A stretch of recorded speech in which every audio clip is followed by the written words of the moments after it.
Welcome to Financial Aid 101. My name is Christina Winstead, and I'm going to walk you through the financial aid process.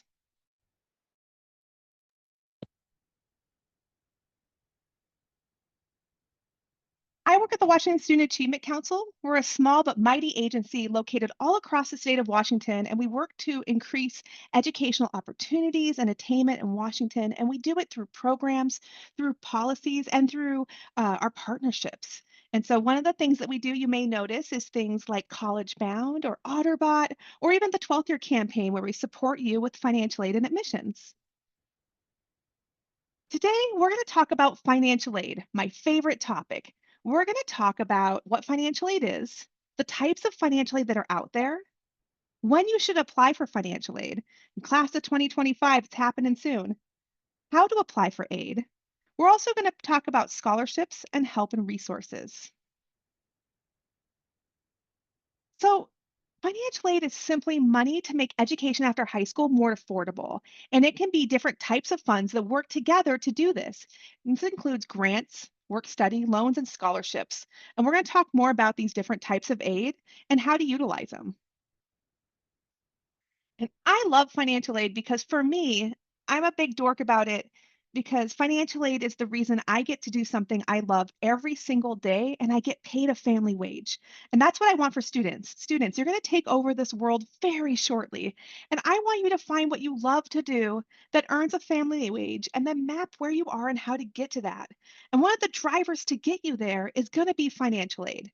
For myself, I didn't apply for financial aid my first quarter of college. Somebody told me that I wasn't going to qualify, so I didn't apply. And that was a big mistake because ultimately I did qualify for aid. And if I had applied, I wouldn't have had to work 3 jobs my first quarter.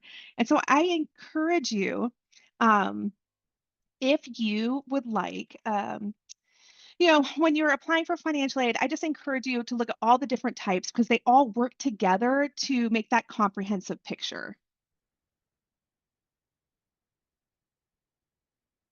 So as we talk about the types of aid, I'm going to focus on Washington State and what it can provide to you. So in Washington, we have grants, and then there's also federal grants. So in Washington State, we have the Washington College Grants. Grants are my favorite type of funding because they're gift aid. And what that means is you receive the funds, and typically you don't have to pay those funds back. And that's why it's called gift aid. For example, though, there are times that you would have to pay funds back. There's always that fine print, and that fine print is called satisfactory academic progress. And what satisfactory academic progress is simply you meeting a standard of a 2.0 GPA typically, and also completing a certain percentage of the classes that you attempt. It doesn't mean that if you fail one class, you're owing everything back. But for example, I had a student that I worked with. I was a teacher. It was my first quarter. And my students showed up the first day of school. It was awesome. All my students showed up. I was very happy. On day two, all of a sudden, one of my students ghosted me. And so for that student, they got their money for school and then they showed up the last day of school. They never came to any classes except for the first one. And on the last day of school, um, they came in and said, "Hey, I got some money from financial aid." And I said, "Are you one of my students?" She said, "Yeah." I said, "You haven't been here all quarter." I said, "Yeah, you guys sent me money for school." Awesome. For your books and supplies. And the student goes, "No, no, you just sent me money."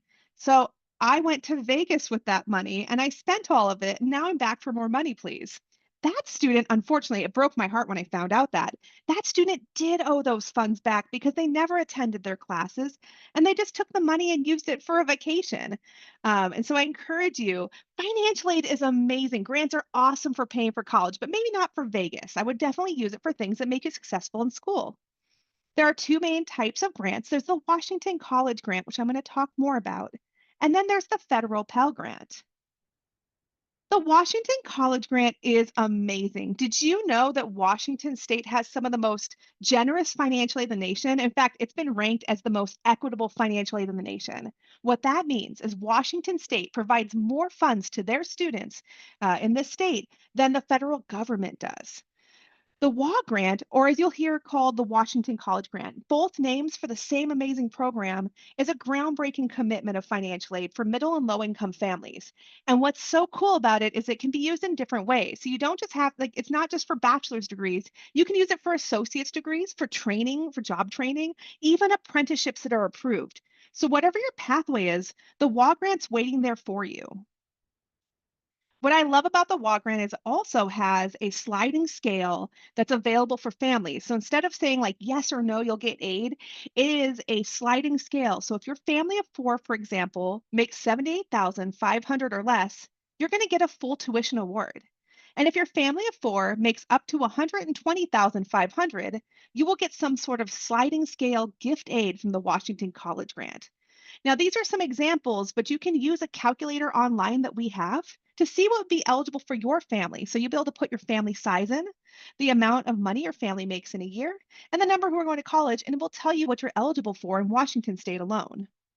Now, of course, the only way to get these funds is to apply for financial aid, but this is a great way to see what might be out there for you. Scholarships are another great way to pay for college. So, scholarships are gift aid.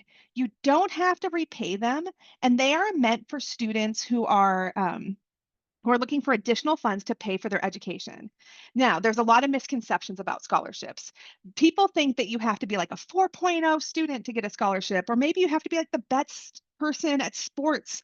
And that's not the case. There are scholarships out there for everybody. There are scholarships for students who are left handed. There are scholarships for those who can write an essay about surviving the zombie apocalypse.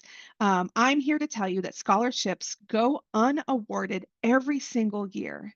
And part of that is because students don't apply because they think they're not going to get the funds. Be the student that applies.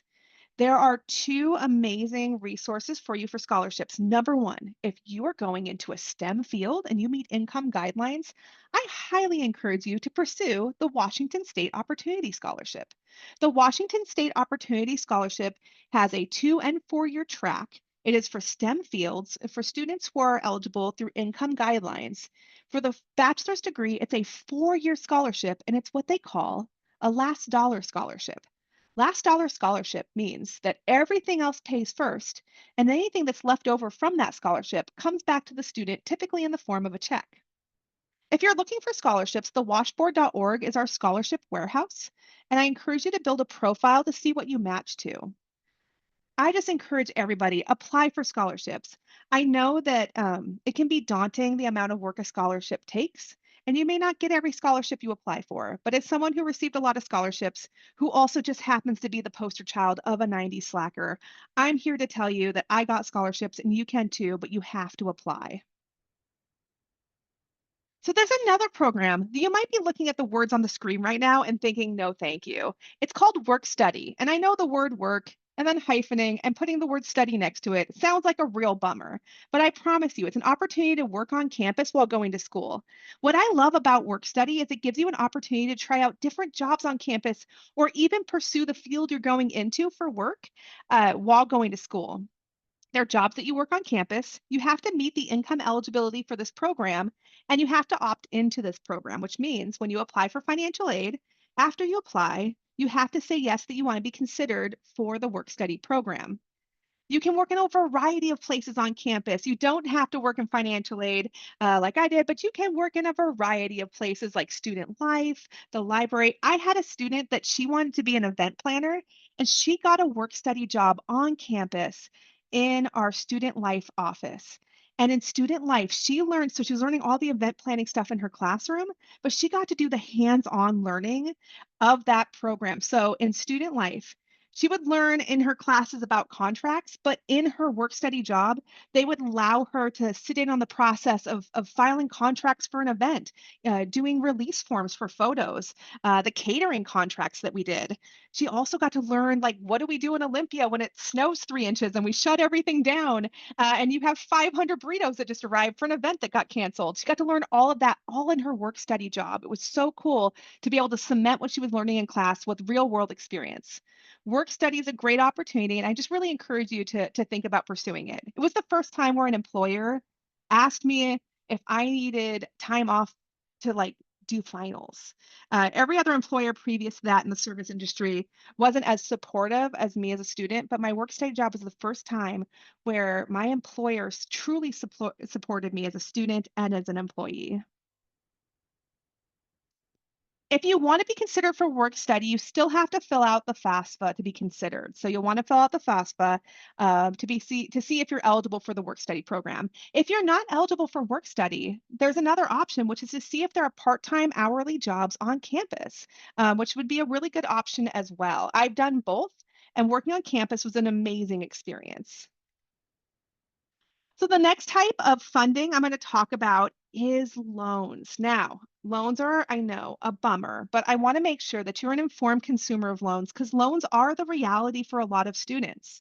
Typically, loans are taken out to cover room and board, is what I have found for students. Loans are funds that you borrow, but you have to pay these funds back. So, unlike grants and work study, you're going to have to pay back what you've taken out. There are two types of loans that could be offered to you from financial aid. So you might be offered one or both of these. There's an unsubsidized loan and a subsidized loan. Unsubsidized loans are loans that when you take out that loan, the minute you take it out, interest starts accruing, which means your debt is growing while you're in school. Subsidized loans or loans that you could be offered that while you're in school, the government pays the interest on the loan and for a short period after you leave school. So as long as you're enrolled half time, they're covering the interest. So we encourage students take your subsidized loans before you take your unsubsidized loans. Here's the other like life hack with loans. They are going to offer you loans that may be more than what you need for school. So let's say you know you need $5,000 to pay for for school outside of your gift aid, and you get offered $10,000 in loans. I encourage you, please take out what you need and not what you want. Take out the 5,000 instead of the 10,000. It's just easier to spend if you have the money on hand, and harder to pay back. And so I always encourage, think about what you need and not what they're offering you because you can always decline part of your loan. So now that we talked about the types of aid, let's talk about where it comes from. So the federal government has funds that can be used at like most schools across the US. They have to be eligible for federal aid, but federal funds can be used across the US. Then we have Washington state funds. Washington state funds are for students who are Washingtonians. So for Washington state aid, you have to be a Washingtonian going to a Washington state school. And so it has to be an eligible institution in state. Washington funds are used by Washingtonians in Washington. Then you have colleges who provide funds. So colleges and universities may offer you funds to attend that specific school. Finally, organizations like churches, businesses, and others may be providing scholarships to help pay for your education. So that's where all the money comes from. So let's talk about the federal application first and the funds that come from it. So first up is the FAFSA. So the FAFSA is the federal application for student aid. It's free. We'll talk more about it. And federal aid includes the federal Pell Grant, federal work study, those unsubsidized and subsidized loans that we talked about, and then a third type of loan that's offered to parents. Not all parents are eligible, but parents can apply for this loan called a parent loan. That is a loan in the parent's name. It stays in the parent's name, but it's for the student's education. Those are the main programs from the federal government. To access these programs, you have to be eligible for federal aid, and we'll talk more about eligibility in a minute. Then we have Washington State Aid. Washington State Aid includes the Washington College Grant, which I talked about, my favorite thing in the whole wide world. We also have the College Bound Program, which you might have heard of before. We have State Work Study. We also have Passport to Careers, which is a program for our youth experiencing unaccompanied homelessness, as well as youth who've experienced or alumni of foster care. And this helps support them as they age out of the foster system and provides additional supports and resources. And then finally, we have the Opportunity Grant. The Washington Student Achievement Council implements most of these programs for financial aid. These are our Washington Opportunity Pathways. So for College Bound, this is an amazing program that you might have heard of already. The College Bound program is a program where students are automatically enrolled who are eligible for free or reduced price lunch in middle school. So they're automatically enrolled in 7th or 8th grade. Students who are experiencing foster care are enrolled automatically all the way through high school graduation. So they're a rare population that can be enrolled at any point in time in this program. Everyone else is enrolled in middle school and a small population in 9th grade. And then the coolest thing happens. So you get your college bound pledge, and what's going to happen is you're going to fulfill that by graduating from high school, meeting income and residency requirements by filling out a financial aid application. You also need to be accepted to and attend an eligible college within 1 year of graduation, which means with the college bound program, you can take a gap year, but gap years turn to gap decades real quick. So I highly encourage you, if you have college bound and you're taking a gap year for any reason, even if you don't have college bound, you're taking a gap year, you can see if your colleges will allow you to apply for admissions and defer your enrollment for a year. That way, you're on track for going to school and you don't have to worry about your gap year turning into more than one. For college bound, the reason this is so important is because you have to meet that 1 year window. Now, in the past, you would have 5 years to use 4 years of funding, but the coolest thing happened in legislation last year, and that is that there's no longer a 5 year window. So if you're a college bound student, and let's say you've received your funds, you start school, and let's say your first year ends and you decide that you need to take a little break, life happens.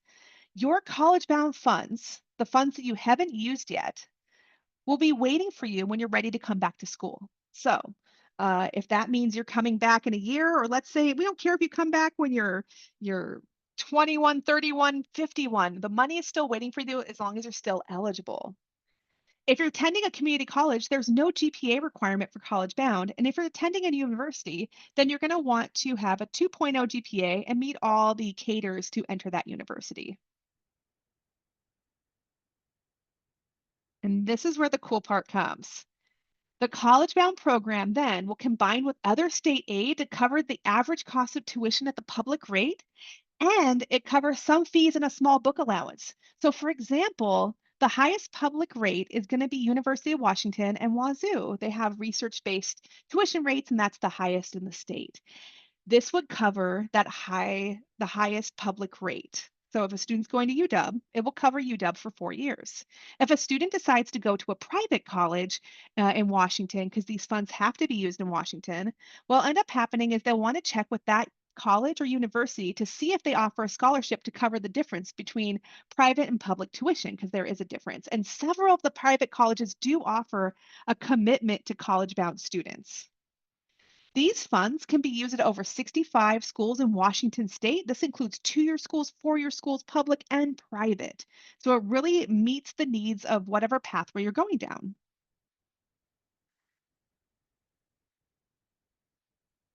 If you're trying to figure out what you might be eligible for Washington state aid, we have the Washington State Financial Aid Calculator. And at the end of this presentation, I have a Padlet that you can use that has access to this.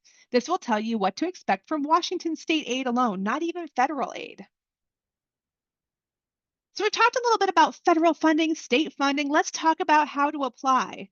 And your steps to apply are going to be filling out just one application. So Washington State has two applications, but you will only complete one. We call this the rule of one. If you are eligible for federal aid, and that typically means students who have a social security number, who are from freely associated states like Marshall Islands, certain refugee statuses, permanent residency statuses, other eligible non-citizens would be then eligible for the FAFSA. Please note, the first word on this application is free. Both of these applications are free. No one should be charging you to apply for financial aid. This is an application for you to receive funds and be considered for funds, not for you to pay funds. If someone is charging you to apply for financial aid other than the CSS profile, which is a different piece of financial aid, but if someone's charging you to apply for the FAFSA or the WAFSA, you're on the wrong page because they're both free. There's lots of free help to help you through the process. And so I would encourage you before forking over any funds, please join us at a financial aid night where we'll help you with your application as well as financial aid nights at your school. The FAFSA is the federal application. It's at FAFSA.gov. We're going to take a look at it in a minute, and that's the application you'll fill out if you're eligible for federal funding. When you fill out the FAFSA, you'll be considered for federal and state funding at the same time. If you are not eligible for federal funding, so let's say you don't have a social security number, you're not from a freely associated states, if you're undocumented. In Washington State, you can still get Washington State aid as long as you qualify for Washington State residency. And what that means is that you can maintain a domicile in Washington State for 12 months for purposes other than college. What it just means is that not all visa statuses will allow you to maintain a domicile, but for a lot of our families, it means that they can maintain a domicile and become Washington residents. And if you're a Washington resident, then you can be considered for Washington state aid even if you don't qualify for federal funds. So you're going to do the FAFSA if you want to be considered for federal and state funds at the same time. If you're not eligible for federal funds, you're going to do the WASFA. The thing you're never going to do is two applications, though. So you're just going to do one application, the one that benefits you the most. The FAFSA is going to be on the federal student aid page, and this is what it looks like.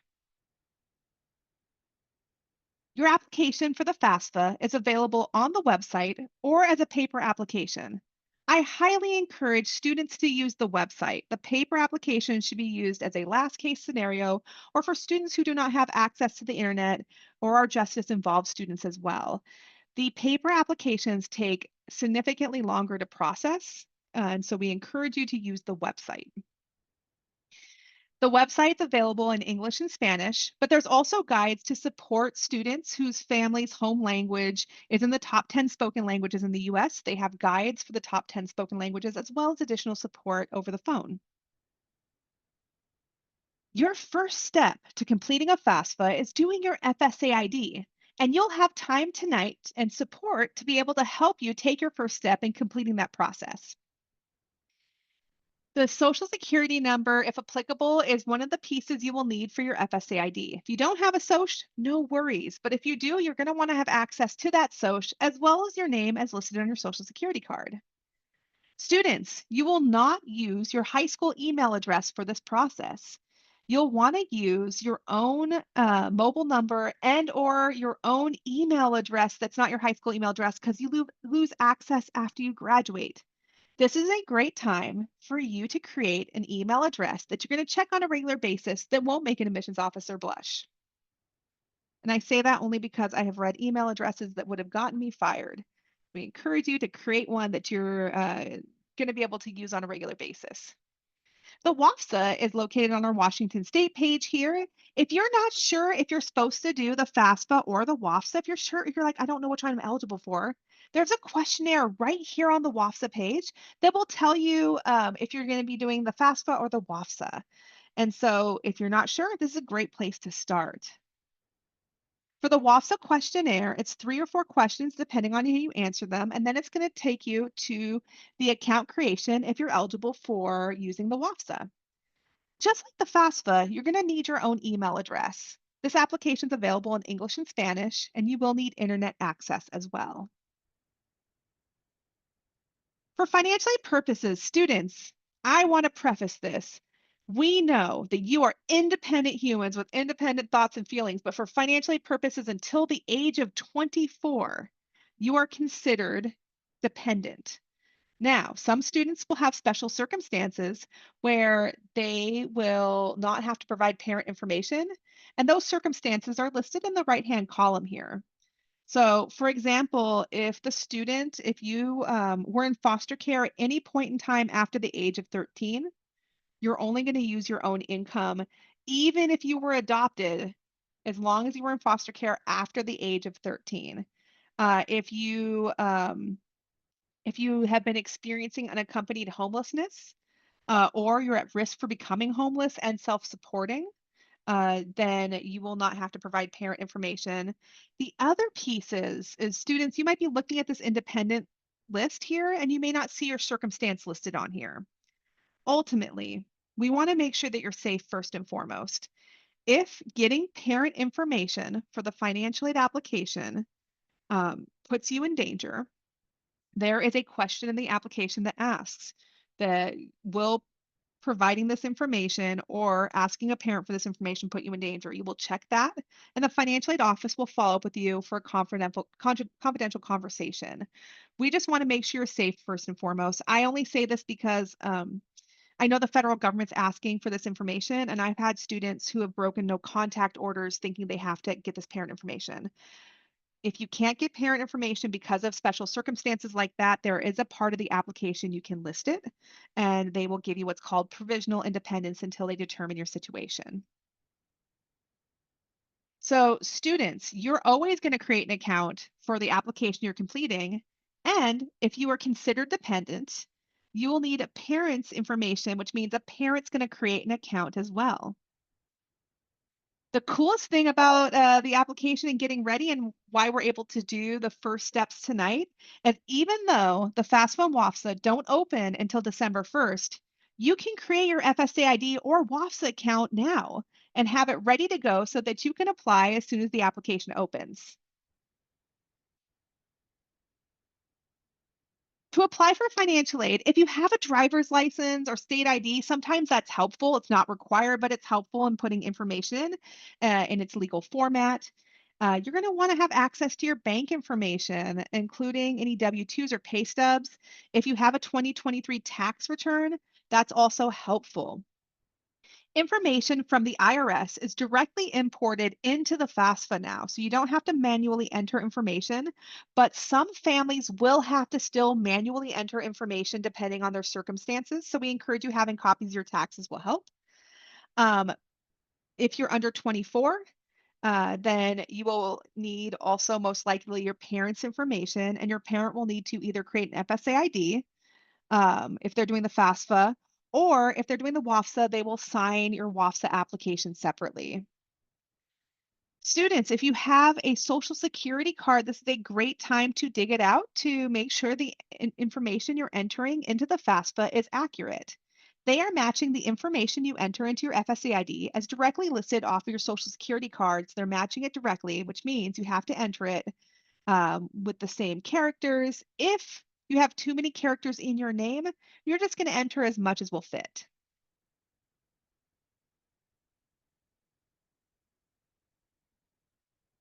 The only time that you might have to pay for a financial aid application would be the CSS profile. The CSS profile is a separate application that's been created by College Board that colleges can use to get a more robust picture of a family's ability to pay for education after high school. For families that make under 100,000 a year, the fees are waived. And for families that make more than 100,000 a year, there is a potential that you will have to pay depending on your circumstances. I've had some families for whose income is up to is above 100,000 and they've still gotten waivers. But it's pretty automatic for those who are under 100,000 a year.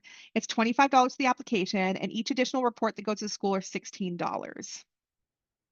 So it's the only time, again, that you would pay for some sort of financial aid application. Again, if anyone's charging you to apply for the FAFSA or the WAFSA, this is something that it's free to apply.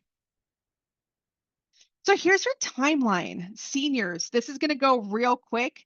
And if you're a junior and you're watching this, you have a little bit of time, but you still want to make sure that that you're kind of getting started. Your stuff will start in May. So, students, you're going to start gathering your required documents. You're going to create your FSA ID or WAFSA account, and you only do that once, and you'll do it before December 1st. December 1st, the FAFSA and the WAFSA are both opening, which means you're going to be applying for admissions and financial aid at the same time. So admissions deadlines and financial aid deadlines, they're two different deadlines, and you have to follow both. For example, if you are going to University of Washington, Seattle, or if that's a school that you would like to attend, your application for admissions is due November 15th, and your financial aid deadline is January 15th. So you have two different processes that are going on at the same time. What ends up happening is they match your admissions application to your financial aid application to make a whole file, and then they determine if you're going to be admitted to that school and how much money they can provide to you to attend that school. Colleges may follow up with you for additional information, and if that's the case, I encourage you, please respond back in a timely fashion. Students are picked for something called verification, where you simply verify the information you've listed on your financial aid application. When you've been picked for verification, it's a random process where they just randomly pick students. But in order to receive your funds, you have to follow up with the college and respond back to them and provide them with the information that they've requested. If you don't do that, they can't give you the money that's yours, and it's heartbreaking for the financial aid officers. Finally, at the end, you're going to review your financial aid offers, or something you'll also hear them called as award letters, and your financial and your admissions offers, and you're going to decide what school to go to. So, class of 2025, you're going to be doing the 2025-2026 FAFSA or WASFA. I know that sounds super futuristic, but that's when you're going to college. When you open up the financial aid application on December 1st, there will be two applications open, the 25-26 and the 24-25. Please complete the 25-26 application if you're going to college next year. If you do the 24-25 application, that is for students who are going to college this current year. So class of 2025 is going to do 25-26 application using 2023 information. Um, we are calling this a peppermint mocha release, and that is because normally the application is released October 1st of every year. There's a delay this year so the federal student aid can beta test their application to address any issues with the applications and any sticking points before the release on December 1st. In the future, you might see the application revert back to an October 1st release date. So students, this is what I want you to think about. Next year, because you have to apply for financial aid every year that you go to college. Next year, when it gets pumpkin spice and everything nice out there, I want you to check to see when financial aid opens. And I'm not talking about false pumpkin spice season that starts in like July from Starbucks. I'm talking about the pumpkin spice season where you see combinations that gross you out. Pumpkin spice pizza, pumpkin spice steak. Then it's time to look to see, has financial aid decided to open in October or December or somewhere in the middle? Class of 2025, you are going to do a couple things to prepare. Your next steps include talking to your counselor to make sure you're on track for graduation. If you are doing dual credit, specifically if you are trying to get your associate's degree while graduating from high school, that is amazing. It's above and beyond, but you want to make sure you are on track for graduation for your associates and for your high school diploma. As someone who used to advise Running Start students, the sad truth is you can get your associate's degree and still not graduate from high school if you don't take the right classes. So we want to make sure you're on track to graduate for all of your goals. And then if you're not sure about your pathway, use the high school and beyond plan. In fact, spoiler seniors, in your high school and beyond plan, which is a high school graduation requirement, there is a section on financial aid. And at the end of this presentation, I have a Padlet that has all the answers to that section of your high school and beyond plan so that it's easy for you. If you're not sure which application to do, you're going to use the WAFSA eligibility questions to determine if you're doing the FAFSA. So are you doing the FAFSA? Are you doing the WAFSA? You know what you're not doing? Two applications. So which one are you doing? One or the other. Then finally, you're going to create your FSA ID or WAFSA account and start applying starting December 1st. And don't worry if you're trying to write down these steps frantically, no worries. We will have this recording available to you so you can reference it again. It'll be right on our website and it'll also be on our YouTube channel. We have a page to help you navigate your next steps as well. It's our action plan page and it's a one-stop shop for juniors, seniors, and highly motivated sophomores. It really helps to explore career opportunities as well as how to apply for aid and for college. The 12th Year Campaign, which is the program Yasleen and I work for, we have lots of resources and events just like this one to help you take your next step. Keep an eye on the calendar because starting in January, we should have some completion events too to help you not just get your FSA ID, but complete your application as well. Okay, seniors, this is your Padlet. The answers to your high school and beyond plan financial aid section, most of them are within this document here. It's updated and broken down by classes. So it has class of 24 through the class of 29 listed on here and the steps you should be taking to prepare for education after high school. We also have some little financial aid videos that you suggested, hey, can we get shorter videos? And we were able to get a company to animate information about the Washington College Grant, that amazing program I was talking about, which is one of my favorite things in Washington State. These videos are all under 2 minutes and they're in multiple languages to help you understand financial aid, why it's important, and how to access it. Finally, students, if you have questions about financial aid, We have programmed a chatbot to help you with your questions. You can ask us about admissions, financial aid, um, anything you have for education after high school. You can sign up, it's free, and you'll get a couple messages a month, seniors, to remind you about deadlines, as well as information to help support you in the application process. Now, parents, you might be thinking, I have questions too. What about my chat bot? Don't worry, we have an OtterBot for you too. OtterBot, what I love about it is, if you don't know this, otters, when they love another otter, they collect a little round, soft pebble for it, like the smoothest pebble.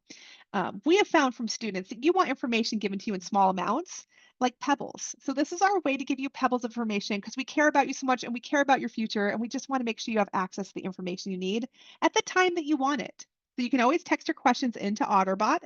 Worst case scenario, if you stump Otterbot, it's going to come get one of us. It'll say, I'm just in Dear Otter. Let me go get my humans to help you. We also have resources online, on Facebook, and on Twitter. We're so excited for your next step, students. We're excited for you to take over this world, and we just want to help you access the funding that's yours. If you have any questions on financial aid, please reach out to us, and we'll be able to help support you with resources, as well as we encourage you to sign up for OtterBot.